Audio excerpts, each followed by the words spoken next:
Assalamualaikum warahmatullahi wabarakatuh. Bismillahirrahmanirrahim. Alhamdulillahi rabbil alamin. Wa bihi nasta'inu ala umuri dunya waddin.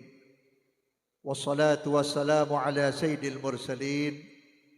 Sayyidina Muhammadin wa ala alihi wa sahbihi ajma'in. Allahumma salli ala nuril anwar وسير الأسرار وترياك الأغيار ومفتاح باب اليسار سيدنا محمد المختار وآله الأطهار وأصحابه الأخيار عدد نعم الله وإفضاله. Yang saya hormati, yang saya muliakan, Sahibul Bait selaku pimpinan Majelis Dakwah Al-Adni Wilayah Parung dan pimpinan dari Pondok Pesantren Nurul Adni Wilayah Parung, yaitu guru kita al-mukarram wal muhtaram ad-da'i ilallah wa rasulih al-Ustadz Irwansyah Asadullah beserta keluarga besarnya yang sama-sama kita hormati dan mudah-mudahan dimuliakan oleh Allah Subhanahu wa taala. Guru kita selaku pimpinan Majelis Dakwah Al-Adni Pusat ad-da'i ilallah wa rasulih al-Ustadz Muhammad bin Bapak Harun, mudah-mudahan Allah panjangkan umurnya dalam keadaan sehat wal afiah. Allah berikan kekuatan lahir batin terus di dalam membimbing kita lewat wadah Majelis Dakwah Al-Adni, dan mudah-mudahan kita wasilah beliau bisa bertemu dengan Sahibul Ratib, karena bertemunya kita di tempat ini, adanya Majelis Dakwah Al-Adni ini tidak lain karena adanya Sahibul Ratib Al-Habib Abdullah bin Abi Bakar Al-Idrus. Guru-guru kita yang lain, Al-Ustadz Hendi selaku wakil daripada wakil Majelis Dakwah Al-Adni Pusat, Ustadz Doni, Ustadz Sobur, Ustadz U, semuanya banyak ini. Mudah-mudahan Allah muliakan semuanya insya Allah. Saudara-saudara hadirin, tadi sudah disampaikan oleh guru-guru kita, oleh Al-Habib Syekh, oleh Ustadz Samsul Bahri, tentang keutamaan daripada kedekatan manusia kepada Allah. Bahwa kalau kita mau lihat mana manusia yang paling dekat kepada Allah, lihat manusia yang sibuknya kepada Allah. Kalau ada manusia sibuknya kepada dunia lebih besar, berarti orang itu jauh daripada Allah. Sebab orang yang dekat kepada Allah itu pasti dia sibuk untuk Allah. Gak bedanya kita. Kita sibuk dengan orang yang kita cintai. Dari malam sampai mau tidur pun kita ingat sama orang yang kita cintai. Dari mulai melek mata sampai mau tidur, pikiran kita tertuju kepada siapa yang kita cintai. Begitu kita cinta kepada Allah, begitu kita cinta kepada Rasulullah, begitu kita cinta kepada wali Allah, adanya cinta kepada Nabi Muhammad, adanya cinta kita kepada Nabi Muhammad dan cinta kita kepada wali Allah disebabkan kecintaan kita kepada Allah Subhanahu wa taala. Saudara-saudara, manusia tidak ada yang tumbuh keluar dari perut ibunya atau semasa besarnya tiba-tiba cinta kepada Allah. Tetapi ingat, kita bisa cinta kepada Allah karena Allah pilih kita. Allah suka kepada kita. Allah sayang kepada kita. Allah tanamkan kecintaan di dalam kalbu kita dengan wasilah. Mungkin kita tadinya nggak kenal Allah, sekedar kenal Tuhan kita Allah. Tuhan kita adalah Allah yang memberi rezeki Allah, tapi cinta kita tidak ada. Alhamdulillah, lewat Majelis Dakwah Al-Adni Wilayah Parung ini, ikut Ustadz Irwansyah, diajak baca ratib, diajak baca maulid tiap malam Rebo, ditambah lagi anak kita dititipkan di Pondok Pesantren Nurul Adni. Alhamdulillah, di situ Allah teteskan mahabbah, Allah teteskan kecintaan. Saudara-saudara hadirin yang saya hormati, jangan main-main. Kecintaan kita kepada Allah bisa menyebabkan kita mulia. Kecintaan kita kepada Allah menyebabkan kita bisa cinta kepada orang yang dimuliakan oleh Allah, yaitu Nabi Muhammad sallallahu alaihi wasallam. Kita bisa simak tadi bagaimana Habib Abdullah Al-Idrus Sahibul Hal dalam hidupnya digunakan untuk ibadah. 20 tahun tidur. Coba kalau kita 20 tahun gak tidur, gila para hadirin. Kita gak tidur 3 malam aja udah lupa. Ketemu orang bawahnya pengen marah, kesel, Tapi Habib Abdullah Idrus 20 tahun gak tidur. Gak tidurnya Habib Abdullah bukan karena mikirin sesuatu. Kalau kita gak tidur mungkin karena kepikiran. Kalau kita gak tidur mungkin karena sakit. Kalau kita gak bisa tidur karena kebanyakan minum kopi. Tapi Habib Abdullah tidak. Kenapa? Kalau mau tidur melihat sebelah kanan lihat sorga. Begitu merem lihat sebelah kanan sorga. Merem lewat sebelah kiri lihat neraka. Seandainya kita semuanya ini ditakdirkan seperti beliau. Tiap merem lihat sorga. Tiap merem lihat neraka. Bisa gak kita senang? Bisa gak kita bahagia? Gak bakal bisa bahagia. Kenapa? Pikiran kita lihat neraka menyala-nyala. Mungkin besok kita diceburkan ke dalam neraka. Atau kita menjadi ahli surga. Maka oleh karena itu kesempatan pada waktu itu oleh Habib Abdullah Idrus digunakan untuk mendekatkan diri kepada Allah. Sehingga apa? Sehingga beliau mendapat predikat atau martabat utama, yaitu menjadi orang yang muttaqin, orang yang bertakwa kepada Allah. Yang tadi dikatakan oleh Ustaz Samsul, bahwa orang yang dekat kepada Allah itu salah satunya orang yang punya takwa kepada Allah. Insya Allah lewat Ramadan ini kita menjadi orang yang bertakwa. Lihat dalam Quran yang ayatnya sering kita dengar, ya ayyuhalladzina amanu kutiba alaikumusiyam kama kutiba alal ladzina min qablikum la'allakum tattaqun. Bukan la'allakum turhamun, bukan la'allakum tuflihun, tapi la'allakum tattaqun, supaya kalian menjadi orang yang bertakwa kepada Allah. Artinya apa? Lewat puasa ini supaya kita jadi orang mulia. Kenapa kita disebut mulia? Karena Allah sudah berharap kita menjadi orang yang bertakwa kepada Allah Ta'ala.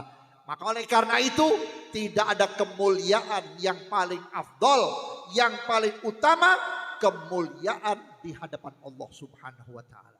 Orang sekarang menganggap mulia kalau punya jabatan. Orang sekarang menganggap mulia kalau punya harta.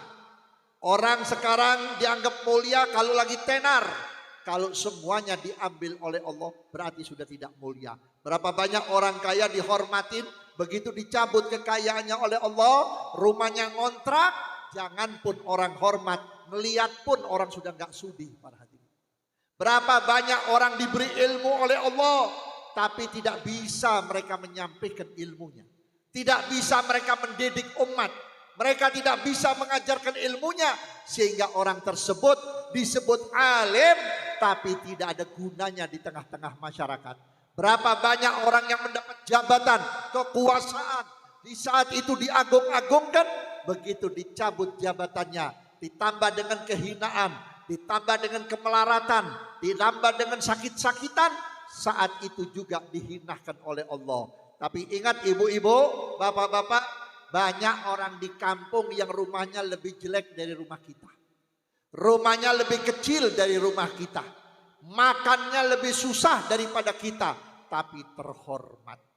Tapi benar-benar mulia. Hidupnya dengan Al-Quran. Dia menghatamkan Quran bukan cuma Ramadan. Bisa juga menghatamkan Quran seminggu sekali. Bisa juga sebulan sekali. Hayatuhum bil Quran, hidupnya dengan Al-Quran, padahal nggak punya apa-apa. Kalau mau makan ya sekedarnya saja untuk hilangkan laparnya, tapi mulia di hadapan Allah, sehingga tetangga kanan kiri tidak berani menganggap orang itu hina. Walaupun dia seorang tua bangka, orang itu lemah, sudah tidak punya apa-apa, karena Allah muliakan lewat ibadahnya. Setiap orang lewat, setiap tetangga kanan kiri selalu menghormati. Kenapa? Karena mendapat kemuliaan dari Allah. Kesimpulannya, kalau kita mendapat kemuliaan dari Allah, insya Allah dimuliakan oleh hamba Allah Subhanahu wa Ta'ala. Saudara-saudara hadirin, perlu saya ingatkan, kita suka membaca Ratib Al-Idrus yang tadi dikatakan oleh Ustadz Rifai ketika membaca manakib, bahwa sesuatu yang disusun oleh Habib Abdullah, amalan yang ditinggalkan oleh Habib Abdullah adalah Ratib Al-Idrus. Habib Abdullah bukan ngarang. Habib Abdullah bukan buat-buat ratib. Tapi beliau sebelum menyusun ratib, beliau istikharah dulu selama 11 tahun. Mohon petunjuk kepada Allah. Apa yang harus saya tulis? Apa yang harus saya amalkan? Dan apa yang saya harus berikan kepada umat sepeninggalku? Subhanallah, 11 tahun terkumpul susunan ratib dari mulai awal Fatihah sampai akhir sholawat. Ternyata masing-masing punya jatah. Orang baca Fatihah dalam ratib niatnya dikabul oleh Allah. Di awal ratib ada niat Al-Fatihah ala niyati hifdzi zahir wal batin.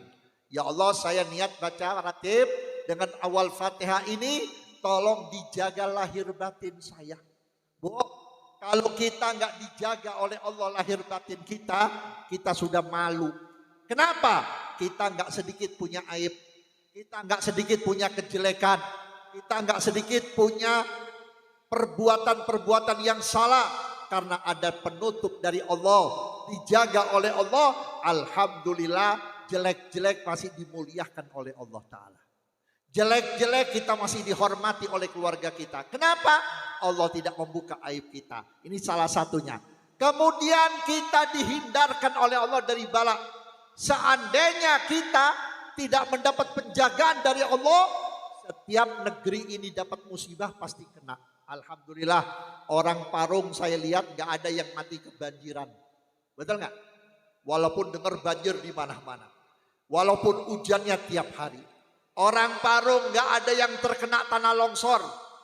Orang Parung gak ada yang terkena ledakan-ledakan. Padahal di negeri kita lagi ramai musibah.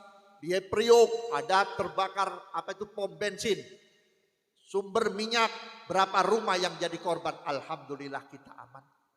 Di mana-mana orang teriak susah makan. Alhamdulillah di Binong gak ada yang kelaparan.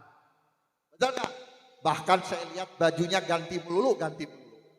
Biar ngutang yang penting ganti. Artinya apa? Dijaga, dilindungi oleh Allah Subhanahu wa Ta'ala. Kemudian kita membaca awal surat Al-Baqarah, diakhiri dengan ayat surat Al-Baqarah. Ini 2 ayat, depan dan belakang, atas dan bawah, untuk menjaga yang ada di dalam kalbu kita. Insya Allah iman Islam kita dijaga. Sampai mati kita akhiri dengan kalimat La ilaha illallah. Sampai mati kita tidak menyekutukan Allah. Sebab gangguan setan yang paling dahsyat bukan di kamar. Gangguan setan yang paling dahsyat bukan di tempat-tempat maksiat. Gangguan setan yang paling dahsyat ketika kita berhadapan dengan malaikat Israel. Ini setan berusaha dengan usaha yang sangat maksimal, yang sangat besar. Bagaimana calon mayit ini supaya mati dalam keadaan kafir. Sehingga setan itu menyerupai ibu kita. Setan yang satunya menyerupai bapak kita yang sudah meninggal dunia. Setan menyerupai orang-orang yang dekat kepada kita yang sudah meninggal dunia. Sambil berkata, hei fulan, gak usah ikutin orang sebelah kamu yang mengajarkan kamu baca la ilaha illallah. Nih aku makmu, ini aku bapakmu, ini aku temenmu. Gara-gara mau mati baca la ilaha illallah, sekarang aku masuk neraka. Aku dijepit di kuburanku, aku disiksa oleh Allah. Lebih baik kamu jangan baca la ilaha illallah. Kalau kita tidak punya keselamatan dari Allah, tidak dapat perlindungan dari Allah, kita pasti ngikut omongan setan. Sampai dicabut nyawa kita, kita tidak bisa mengucap nama Allah. Akhirnya mati su'ul khatimah. Kemudian yang paling penting, Habib Abdullah Al-Idrus pernah berdoa ketika ratibnya selesai. Ya Allah, kenalkan ratibku ini nanti kepada hambamu di akhir zaman. Sekarang ini sudah akhir zaman, udah dekat kiamat, tanda-tandanya udah banyak. Kenapa? Karena di akhir zaman banyak orang yang lepas iman Islamnya seperti lepasnya udara dari hidung. Makanya zaman sekarang jangan kaget, ada orang berani menghina Islam,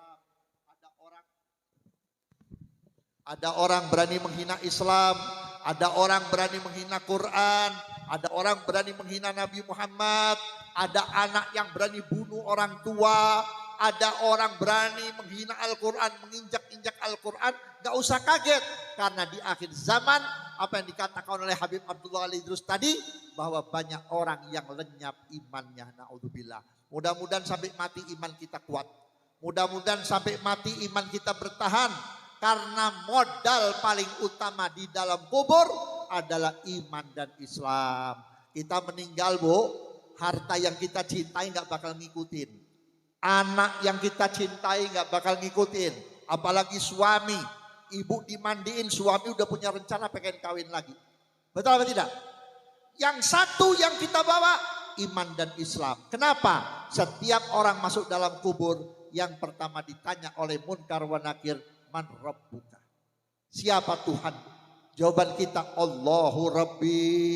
Tuhanku adalah Allah. Bisakah kita menjawab kalimat Allahu Rabbi? Kalau kita nggak punya iman, tidak akan bisa. Yang kedua ditanya, wa man nabiyuka? Siapa nabimu? Muhammadun nabi wa rasuli. Nabi Muhammad adalah nabiku dan rasulku. Bagaimana ibu, bapak dan saudara bisa menjawab Nabi Muhammad sebagai nabi kita dan rasul kita kalau dari sekarang kita tidak ada kedekatan dengan Nabi Muhammad? Anak kita nggak diajarin cinta kepada Nabi Muhammad. Kita sebagai orang tua sudah nggak cinta kepada Nabi Muhammad. Bahkan kita sudah tidak mengikuti ajaran Nabi Muhammad Sallallahu Alaihi Wasallam. Sebelum saya akhiri, sebelum ini masih panjang. Sebelum saya akhiri, ada satu amalan Habib Abdullah Idrus yang selalu diamalkan, yang sangat dicintai oleh Habib Abdullah Idrus, yaitu salah satu wirid, salah satu amalan yang disusun oleh Imam Abi Hasan Asyadzili, yaitu yang disebut Hizbul Bahri.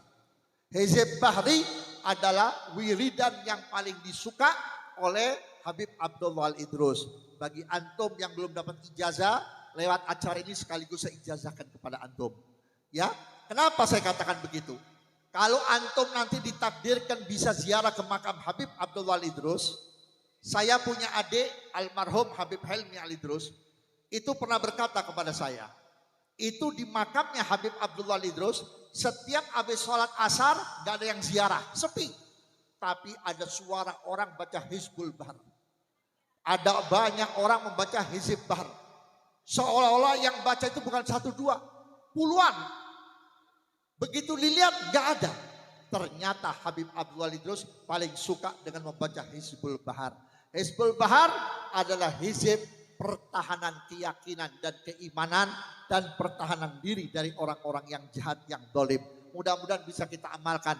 Dibacanya kapan? Dibacanya setiap selesai sholat asar. Gak usah banyak-banyak, satu kali aja ya. Kalau kebanyakan takut gak kuat.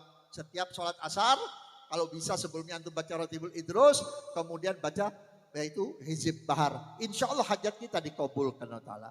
Semua urusan kita dikabulkan. Dan Hizb Bahar bisa jadi pengobatan. Kalau diniatkan untuk ngobatin diri kita, insya Allah sembuh. Kalau diniatin untuk ngilangin kesusahan kita, Allah ganti kesusahan kita dengan kesenangan. Amin. Ya Rabbal Alamin. Kurang dan lebihnya mohon maaf. Assalamualaikum warahmatullahi wabarakatuh.